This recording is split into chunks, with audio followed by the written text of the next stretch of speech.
Smash 64's top tiers are known for being really good despite the game having a smaller roster of characters out of all the Smash games. There's a handful of characters in the roster that are actually insanely good, but how good? And because of this video is mostly going to be focusing on 64's top tier characters. We're also technically going to focus on the high and mid tiers as well. I feel like we might as well cover the rest of the roster in one fell swoop instead of, doing it in separate videos. That'd be redundant. So technically we're covering every single character that is outside of the low tier. Check out the other video if you need a refresher on that. You truly get to see how good a lot of 64's top tier characters are in this game. Here we're going to start with the mid tiers. Mario is easily one of the most fundamental characters in the game. Being a mid tier in Smash 64, it doesn't count him out from being a good character in the meta, but Mario had a down air that did an insane amount of damage, immediately get nerfed in future Smash games, along with having the strongest up smash in the whole game. A solid projectile, a way to cover rolls with his pretty decent down smash,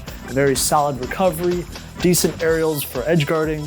However, Mario can definitely struggle with the range department, like many versions of the character, and plenty of characters are just stronger defensively compared to Mario in this game. Mario doesn't have the strongest ways of camping, especially when it comes to competing with the more aggressive characters that are definitely higher on this list. Mario started out at 7th and then climbing his way to 5th, and then eventually going back to 7th. Many people think Mario has potential in the current meta because of just the reputation of the character being a little bit better these days, and people speculate that he could actually go up in the future. Past the Japanese version, for the 64 versions of Mario, they would actually increase his character model size. It would be a double-edged sword because it made him easier to get hit, but it also gave him more range. It improved his rolls and recovery, while they also gave him fireballs that traveled further and do more damage while dealing less knockback. So this is the main difference between the NTSC version and the Japanese version. Now, Jigglypuff is obviously like other versions of the character, being a glass cannon. With high amounts of airspeed, with their beneficial recovery, combo game in the air that many characters can't really compete with, and hitting people off stage,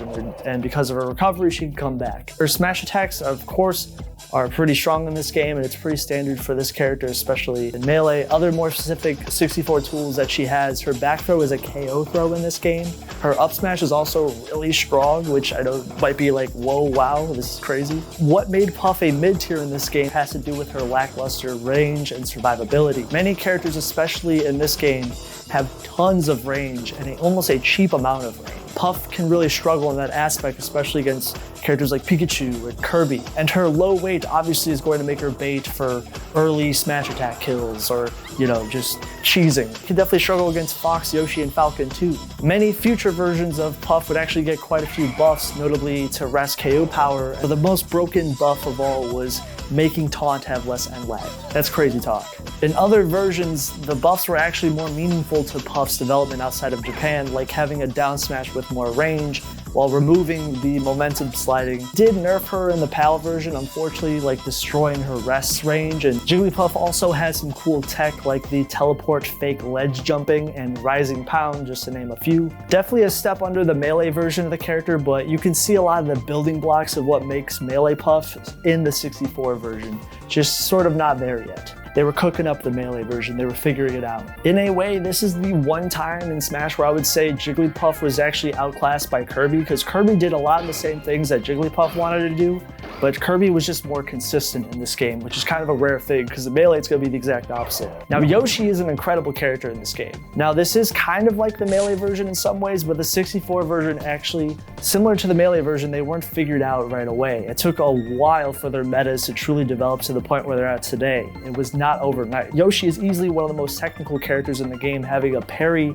Yoshi can tank a hit with his shield and then immediately hit back. He has double jump armor. He has a strong crouch cancel because of his weight. They also have useful combo starters like Yoshi's up tilt.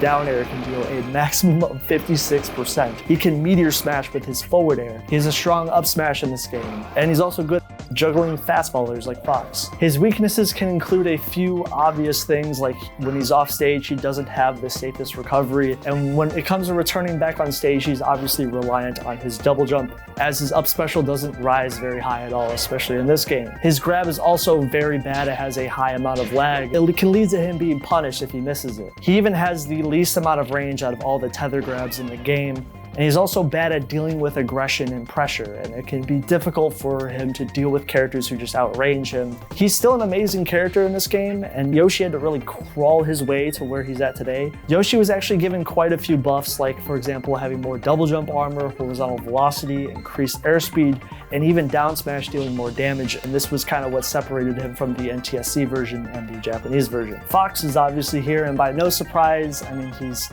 almost always been an essential character in Smash's meta. This, again, sort of the building blocks of what's going to become of the character in Melee, so he's still very good even in this game, having one of the fastest dashes in the game and easily one of the best projectiles.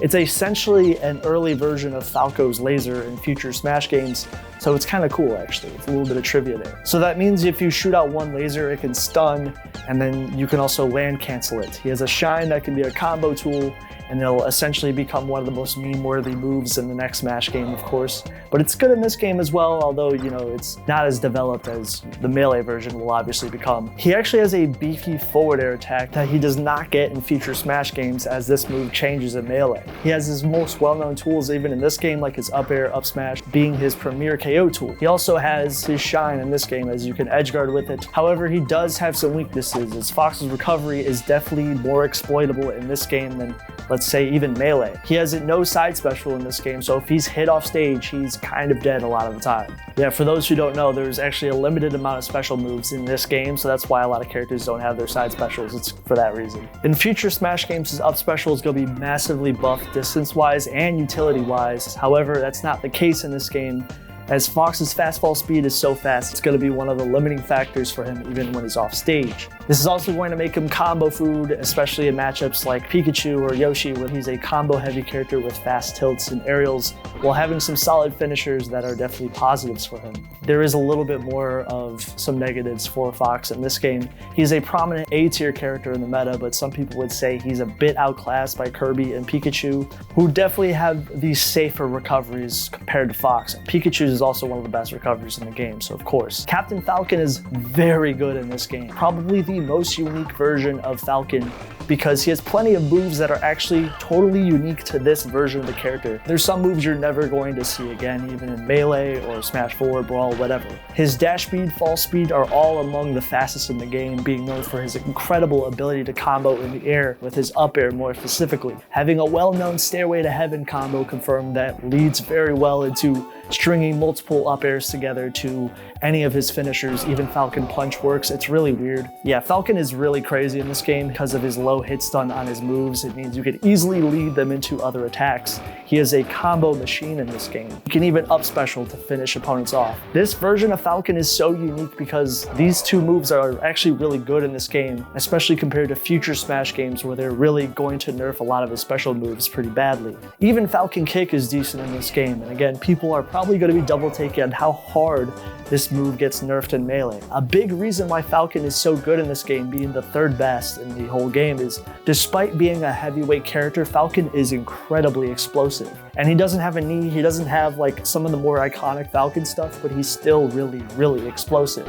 He has a very good short hop, he has the best aerial follow-ups that lead into his down air, he can KO early off stage. However, if he does have any weaknesses, it's a pretty consistent one for the character. It's his lackluster recovery, especially when he has to rely on his up special. He also lacks projectiles, so that means he has to deal with camping a lot of the times. The lack of defensive tools from especially the characters that are above Falcon. Many things are working in Falcon's favor though. His up smash is actually a frame 3 up smash. It's one of the fastest up smashes in the whole game. Despite it might not be the strongest, it actually has amazing range. In the different versions of Smash 64, Falcon would actually be given buffs that did slightly improve his dash. It's kind of funny how good it already was. It got improved even more. However, they would slightly nerf him here and there by reducing his jump power, having less horizontal momentum that took away his ability to land on the top platform of Dreamland out of a full short hop. And Falcon Dive also covers less distance, but overall these are very small nerfs compared to the other characters who got more significant changes. Now these two characters are certainly the best two characters in the game. They're essentially the most well-known aspects of 64's meta. There's also one better than the other, and the first character that is good here is Kirby. This version of Kirby is the best version of the character in the whole series, having amazing recovery, multiple jumps, and an up special as an edge guarding tool as well. Kirby has stronger KO power, has many powerful aerials, and of course the most jank up tilt probably in the whole series. Yes, it can break shields too. His back air has a crazy amount of range, his down air can spike in this game. His forward air also has a massive amount of range for it, and forward smash is actually the best forward smash in the whole game, so he has that going for him as well. He's clearly amazing. There's also some things that are holding Kirby back from being number one. He has slightly more weaknesses and losing matchups compared to Pikachu. Kirby's airspeed is actually pretty bad, which can hinder his recovery at times, despite it being pretty incredible. He has a lot of trademark flaws, like being lightweight, floaty, and can have lackluster options when it comes to approaching. In 64 though, Kirby is actually better in this game. He was nerfed in the NTSC version, having a smaller character model and shorter rolls. Up air also having smaller hitboxes and dealing less damage. Final cover covers less distance, and stone deals less damage. They even buffed forward throw and made it deal more knockback, and having less end lag, which is kind of funny because the move is already pretty good. The nerfs didn't really do that much to Kirby's viability or representation in 64. He was a good character in both versions of the game. Now here's the best character in 64. It's Pikachu. Easily the best recovery in the whole game, hands down, has incredible KO power on things like back throw, which is a KO throw in this game, all of his smash attacks, an insanely powerful projectile, and he can also kill off the top with his down special, of course. He is a punish game that is on point. His tail doesn't even have a hurt box on it, which is kind of funny. It basically makes it into a sword in a way. Because of the really safe attacks that Pikachu has, the long recovery and with invincibility frames even, Pikachu can go off stage and easily finish off opponents and then come back on stage with no problem. They also have an up tilt that is an easy combo starter for Pikachu, a forward throw that can chain grab, and a jab grab, which is actually an advanced technique in this game that Pikachu is one of the characters that can do it. Down tilt also has low amounts of end lag and can be easily spammed. Pretty much every single aerial that Pikachu has is a combo tool or a KO tool. Insanely good across the board. Premier aerial being up air, as it's weak, however it is really quick and it obviously has a lot of range. This makes the tool a strong edge guarding tool for Pikachu. But what makes the characters so good in this game is not really one encompassing thing. It's the fact that Pikachu is strong in multiple areas at once, which makes him the strongest character in the game. He's great on the ground, he's great on the air, he has good speed and KO power, he has the best recovery, and fun fact, he can quick attack ledge cancel stalling in this game. Looks like this.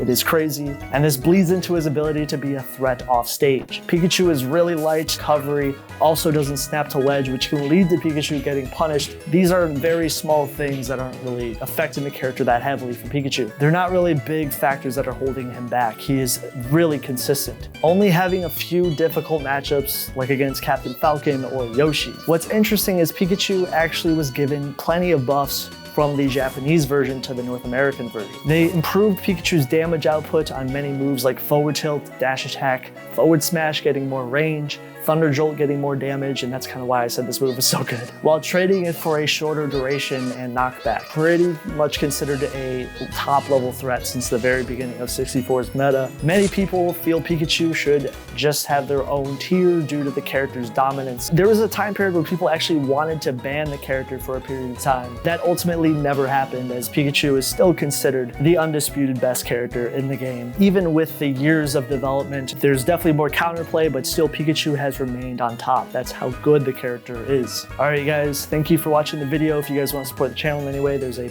Patreon down below. Hopefully you guys are doing well. Long live Pikachu, because Pikachu is good in every Smash game. But unfortunately Kirby will, we don't talk about Kirby anymore.